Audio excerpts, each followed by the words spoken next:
இன்றே டவுன்லோட் செய்து உங்கள் ஃபேவரட் ஷோக்களை என்ஜாய் பண்ணுங்க.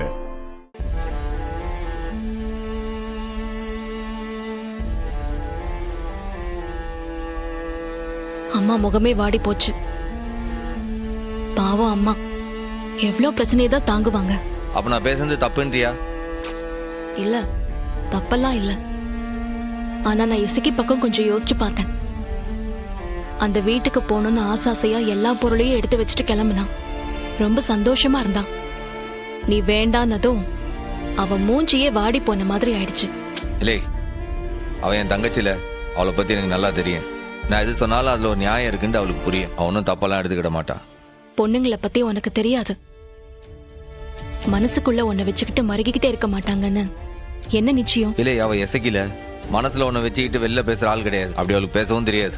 அப்ப இரு, அவகிட்ட நானே பேசுறேன். மாமா உன்னை சாதாரணமா போக வேணான்னு சொல்லலட்டி.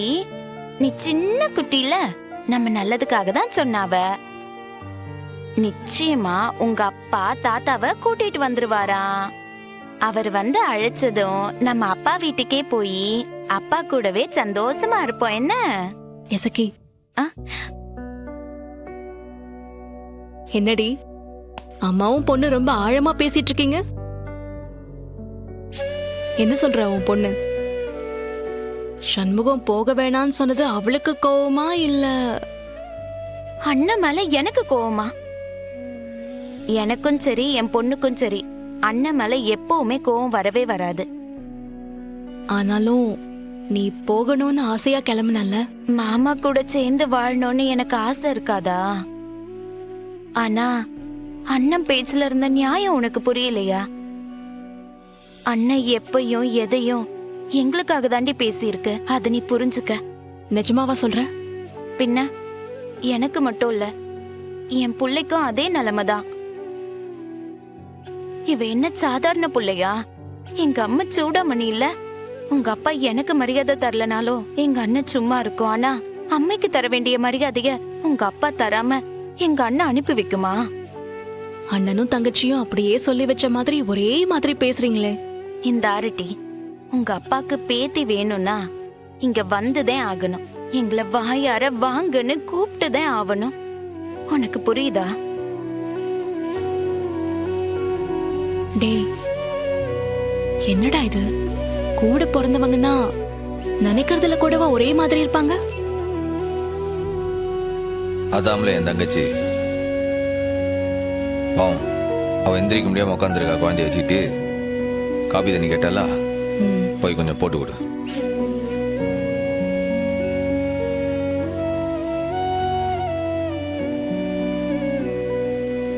சண்முகம் சொல்றதுல எந்த வகையில தப்பு இருக்குன்னு சொல்லுங்க. உங்களுக்கு பிடிக்குதோ இல்லையோ, எசக்கி உங்க பையனோட பொண்டாட்டி, உங்க மருமக. அவளை நேரா போய் அழைச்சிட்டு வர்றதுதான் முறை. எவ்வளவு பெரிய மனுஷன் நீங்க, உங்களுக்கு தெரியாதா இது? ஏங்க, ஏற்கனவே வீராவை போய் அழைச்சவர் தானே நீங்க. இப்ப இசக்கியும் போய் அழைச்சா குறைஞ்சா போயிருவிய? நான் ஒன்னும் அவளை போய் அழைக்க முடியாதுன்னு சொல்லலையே. அப்போ கிளம்புங்க. இப்பவே போய் எசக்கி அழைச்சிட்டு வந்துருவோம். அழைக்க முடியாதுன்னு சொல்லலையேன்னு தான் சொன்னேன். ஆனா இப்பவே வந்து அழைக்குதேன்னு சொல்லலையே. எனக்கு எப்ப தோணுதோ அப்ப போய் அழைக்குதேன்னு சொல்லுதே.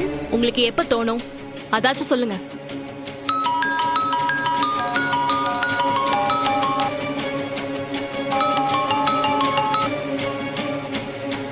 எதுக்கு கட் பண்ணுதா? தயவு செஞ்சு பிடிவாதம் பிடிக்காம வாங்கப்பா. அதான் சொன்னனாலா, எனக்கு எப்ப தோணுதோ அப்ப வந்து கூப்பிடுதேன்னு. எப்பதான்ப்பா உனக்கு தோணும்? நாளைக்கு தோணலாம், அடுத்த வாரம் தோணலாம், அடுத்த மாசம் தோணலாம். அவ்வளவு ஏன், அது தோணாமையே கூட இருக்கலாம். வேணாப்பா, தப்பு மேல தப்பு பண்ணிட்டே போகாதீங்க சொல்லிட்டேன்.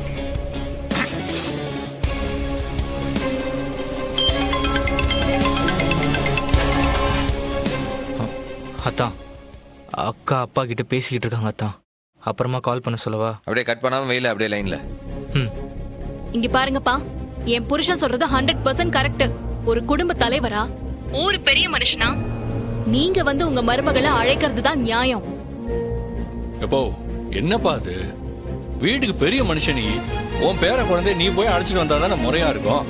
இலே வளர்ந்து கெட்டவனே, எனக்கு என்னலே மான ரோசம் எதுவுமே கிடையாதுன்னு நினைச்சிட்டியா? அந்த வீணா போனவன் பேச்சை கேட்டு நடந்துக்கிறதுக்கு என்ன ரோசம் கெட்டு போனவன் நினைச்சிட்டியா? அப்பா வாயை மூடுங்க. சண்முகம் என்ன உங்க வீட்டு வேலைக்காரன் நினைச்சிட்டு இருக்கீங்களா? அவன் என்னோட வீட்டுக்காரன், எனக்கு தாலி கட்டினவன். ஏன் முன்னாடியே வார்த்தைக்கு வார்த்தை வெறும் பையன் சொல்லிட்டே இருந்தீங்க. அதுக்கு மேல நான் சும்மா இருக்கணுமா? இளைய டாக்டர், நீ பிறக்கிறதுக்கு முன்னாடியே அவனை நான் விரும்பைய தான் கூப்பிடுவேன். யாருப்பா வெறும் பையன்? ஏன் புருஷனா? உங்களை கம்பேர் பண்ணா அவன் 1000 மடங்கு மேல. உங்களை விட அவன் வசந்தவன். ஏன்ட்டு இருக்கிற பணத்துக்கும் சொத்துக்கும் அவன் என் கால் தூசுக்கு சமானாவே. மண்ணாங்கட்டி. பணமா பணம்? இதெல்லாம் நீங்களா சம்பாதிச்சீங்க? தாத்தா சம்பாதிச்சது, கொள்ளு தாத்தா சம்பாதிச்சது. அத வச்சு நீங்க அனுபவிச்சுட்டு இருக்கீங்க. இதெல்லாம் ஒரு பெருமையா உங்களுக்கு? ஏலா, நீ என்ன டாக்டரா இல்ல ஆடிட்டரா? எவன் சம்பாதிச்சா என்ன? ஏன்ட்ட பணம் இருக்குல்ல, உன் வீட்டுக்காரன் அந்த வெறும் பையகிட்ட அது இருக்கா? பணத்தை விட பெரிய கௌரவம் இருக்கு. அது அவன்கிட்ட நிறையவே கொட்டி கிடக்கு. 20 வருஷமா பிரசிடென்டா இருந்த உங்களையே அவன் தோக்கடிச்சான்ல. நீங்க சொல்றீங்க அவனை போய் வெறும் பையனு. தர்மகத்தான்னு பேரை வச்சுக்கிட்டு ஊருக்குள்ள பெருமையா பேசி தெரிஞ்சிங்களே. அந்த பதவியை விட்டு உங்களை இறங்க வச்சு ஓரமா உட்கார வச்சது யாரு? நீங்க சொல்ற அதே வெறும் பையதான். அதெல்லாம் மறந்து போச்சா? அவ்வளோ ஏன், உங்க பொண்ணை கட்டிக்கிட்டு கௌரவமா குடும்பம் நடத்துறானே என்னோட புருஷன், உங்ககிட்ட 10 பைசா வரதட்சணை வாங்கிருப்பானா? ஒரு தங்க நகை ஏதாச்சும் கேட்டிருக்கானா உங்ககிட்ட? அவன் வெறும் பையன் இல்லப்பா, வீரமான சிங்கம் மாதிரி. உங்களை விட 1000 மடங்கு அவன் பெரிய மனுஷன். உங்ககிட்ட கோடி கோடியா சொத்து இருக்கலாம், ஆனா அதுல ஒரு பைசா கூட நீங்க சம்பாதிச்சிருக்கீங்களா? ஆனா ஏன் புருஷன் வச்சிருக்கிறது ஒரு சின்ன கடை, ஒரு பழைய வீடு, அவ்வளவுதான். ஆனா அது அத்தனையும் அவன் ரத்தமும் வேர்வையும் சிந்தி சம்பாதிச்ச சொத்து. உண்மையா உழைச்சு சேர்த்த சொத்து. ஓசி பணத்துல உட்கார்ந்து சாப்பிட்டுக்கிட்டு ஏன் புருஷனை பத்தி கேவலமா பேசுறீங்க? உங்களுக்கு வெக்கமா இல்லையா? இப்பவும் சொல்றேன்பா, என் புருஷன் நினைச்சா ஒரே நிமிஷத்துல உங்களை அனாதையாக்கி நடுத்தெருவுல நிக்க வச்சிருவான். அந்த அளவுக்கு வீரமானவன் என் புருஷன்.